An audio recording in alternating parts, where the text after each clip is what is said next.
11 సీట్లు వచ్చినటువంటి పార్టీ నేతలు ప్రతిపక్ష హోదా అడుగుతూ ఉంటే చెంప పగలగొట్టాలనిపిస్తుంది అంటూ ఆంధ్రప్రదేశ్ వ్యవసాయ శాఖ మంత్రి అచ్చెన్నాయుడు గారు వైఎస్ఆర్ కాంగ్రెస్ పార్టీని జగన్మోహన్ రెడ్డి ఉద్దేశించి కొన్ని కీలకమైనటువంటి వ్యాఖ్యలు చేసిన నేపథ్యంలో ఈ అంశం మీద మనం పూర్తి స్థాయిలో విశ్లేషణ చేసుకుందాం.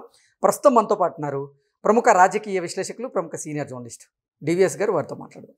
సార్ నమస్తే. సార్ నమస్తే. 11 సీట్లు వచ్చినటువంటి ఒక రాజకీయ పార్టీ ప్రతిపక్ష హోదా అడుగుతూ ఉంటే చెంప పగలగొట్టాలనిపిస్తోంది అంటూ అచ్చెన్నాయుడు ఇటు వైకాపాని అలాగే జగన్మోహన్ రెడ్డిని ఉద్దేశించి ఆయన కొన్ని కీలకమైనటువంటి వ్యాఖ్యలు చేశారు. దీని మీద మీ విశ్లేషణ ఏంటి సార్? అంటే స్టూడెంట్ ఏదైనా తప్పుడు పని చేశాడు అనుకో, పంతులు గారు ఏం చేస్తారు? చెంప పగల కొడతాడా? లేదు. ఓకే, అదే అనమాట. ఇవాళ ఏంటి మరి, ఇతను తప్పుదారి పట్టిన విద్యార్థిగా, మరి అతన్ని తప్పుదిద్దేటటువంటి టీచర్గా అచ్చెన్నాయుడు. ఓకే. ఇప్పుడు జగన్మోహన్ రెడ్డి ఇప్పుడు సభకి గైర్హాజరవుతున్నాడు. నిన్న ఆయన మాట్లాడుతూ అసెంబ్లీకి మేము వెళ్ళే ప్రసక్తే లేదు, కౌన్సిల్కి మాత్రం మా వాళ్ళు వెళ్తారు అన్నాడు. మరి నువ్వు హోదా ఇవ్వందే నేను అసలు సభకు రాను అంటే ఓడిపోయినాడు వచ్చి అసెంబ్లీలో కూర్చుంటాడా? ఓకే. అంటే ఓడిపోయిన ఆడొచ్చి అసెంబ్లీలో కూర్చోవటం ఎంత తప్పో, హోదా రానాడు హోదా అడగటం కూడా అంత తప్పు. ఓకే. ప్రతిపక్ష హోదా అనేది స్పీకర్ ఇస్తే వచ్చేది కాదు, ప్రజలు ఇస్తే వచ్చేది. ఇప్పుడు మీరు ఎవరైనా సరే, మీరు ఎంత స్పేస్లో మీరు ఆడతారు, కోర్టు ఎంత ఉందో అంతవరకే ఆడుకోవాలి. అంతేగాని కోర్టు దాటి నేను ఆడతానంటే, ప్రజలు నీకు ఇచ్చినటువంటి స్పేస్ 11 ఎమ్మెల్యేలు, ఆ స్పేస్లోనే నువ్వు ఉపయోగించుకోవాలి, నీ యొక్క హీరో వర్షిప్ చూపించాలి, నీ ఆట సామర్థ్యాన్ని అక్కడ ప్రదర్శించాలి. అది వదిలేసి ఈ మంకు పట్టు అనాలా, అహంభావం అనాలా, హోదా ఇస్తేనే నేను అడుగు పెడతానంటే ఆ మాట నువ్వు జనాన్ని అడగాల్సింది. మొట్టమొదటిసారి దేశంలో ఇలాంటి ప్రతిపక్షం, ఇట్లాంటి నాయకుడిని ఇంతవరకు అసలు దేశ చరిత్రలో ఏ రాష్ట్రంలో చూడలేదు. ఎన్ని ఎన్నికలు జరిగాయి, ఎంతమంది ఓడిపోయారు, ఓడిపోయిన వాళ్ళందరూ ఇలా గనక భీష్మించు కూర్చుంటే ఏ శాసనసభలో ఇక అపోజిషన్ ఉండదు. ఓకే. ఇప్పుడు తెలంగాణ శాసనసభ పోనీ అక్కడ ఇంకా నయ్యం, అక్కడేంటి కేసీఆర్ వెళ్ళటల్లా, మిగతా ఎమ్మెల్యేలు వెళ్తున్నారు. హరీష్ రావు, కేటీఆర్ ఆధ్వర్యంలో వాళ్ళు బ్రహ్మాండంగా వెళ్ళి వాళ్ళు ప్రశ్నలతో ఉక్కిరి పిక్కిరి చేస్తున్నారు. అదన్నా చేయొచ్చు కదా వీళ్ళు. ఇప్పుడు జగన్మోహన్ రెడ్డి వెళ్లకుండా మిగతా 10 మందిని పంపించు.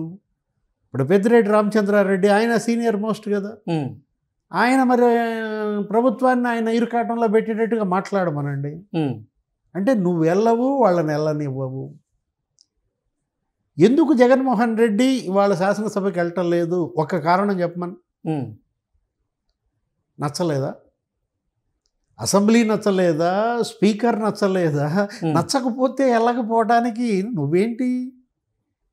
నువ్వు నాయకుడివి, నువ్వు గెలిపించారు నిన్ను ప్రజలు, నీకు 40% ఓట్లేశారు, 11 మందిని గెలిపించారు. అంటే మొట్టమొదటిసారి మనం చూస్తున్నాం అన్నమాట ఇది. ఇప్పుడు ఒకటి, ఇతనికి ఎందుకు నచ్చలేదు అసెంబ్లీ అంటే, ఇది గౌరవ సభ వెళ్ళవా? కౌరవ సభ అయితేనే వెళ్తావా? ఓకే. ఆ రోజు చంద్రబాబు ఏమన్నారు, ఆయన అసలు ప్రతిజ్ఞ చేశాడు, ఆయన్ని మరి అంతా అవమానించారు, ఉక్కిరి బిక్కిరి. అసలు ఆయన ఏంటి, ఆయన భార్యని వ్యక్తిత్వ హననానికి పాల్పడ్డారు. ఆ రోజు కన్నీళ్లతో ఆయన మరి ప్రతిజ్ఞ చేశాడు, ఏమని, మళ్ళా నేను ఈ కౌరవ సభ గౌరవ సభ అయితేనే అడుగు పెడతానని వెళ్ళిపోయాడు. నువ్వేంటి, నువ్వేమైనా ప్రతిజ్ఞ తీసుకున్నావా? ఈ గౌరవ సభ మళ్ళా కౌరవ సభ అయితేనే వస్తావా? మొత్తం మీ వాళ్ళు, మీ కౌరవులందరూ కొడాలి నాని, లేకపోతే వల్లభనేని వంశీ, జోగి రమేష్, ఈ బ్యాచ్ పేరుని నాని అందరూ వస్తేనే నువ్వు వెళ్తావా? ఒక రీజన్ లేకుండా ఇతను మాట్లాడుతున్నాడు, ఇతను చేస్తున్నాడు.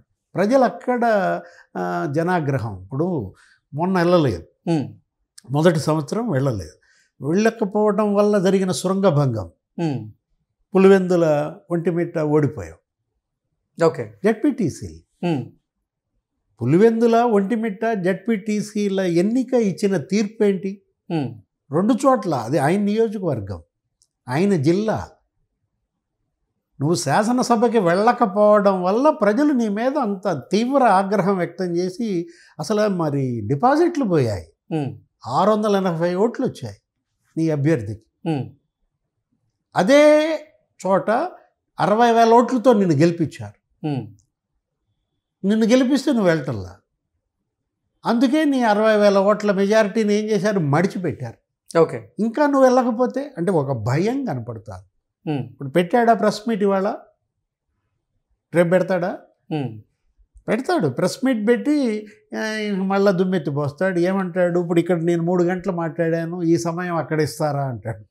నువ్వు వెళ్తే కదా తెలిసేది, ఇచ్చేది ఇవ్వండి. అయ్యన్న పాత్రుడు పిలిచారు, అందరు రావాలి, నో వర్క్ నో పే అంటున్నాడు. అసలు జీతం తీసుకునే నైతికత మీకు ఎక్కడుంది? వెళ్లకుండా దొంగ సంతకాలు పెట్టారంట. లాస్ట్ సెషన్స్లో ముగిసిన రోజు అయ్యన్న పాత్రుడికి చంద్రబాబుకి మధ్య డిస్కషన్. సభకి రానాళ్ళు దొంగ సంతకాలు పెట్టారంటూ పలానా ఫిబ్రవరి పలానా 20వ తారీఖు మరి 11 మంది సంతకాలు పెట్టారు, పలానా మార్చి 20వ తారీఖు 5 సంతకాలు పెట్టారు, 4 సంతకాలు పెట్టారు, 1 సంతకాలు పెట్టారు అంటూ ఆయన లిస్టు చదివాడు. ఎవరు? ముఖ్యమంత్రి చంద్రబాబు. రాకుండా సభలో సంతకాలు ఎలా పెట్టగలిగారు?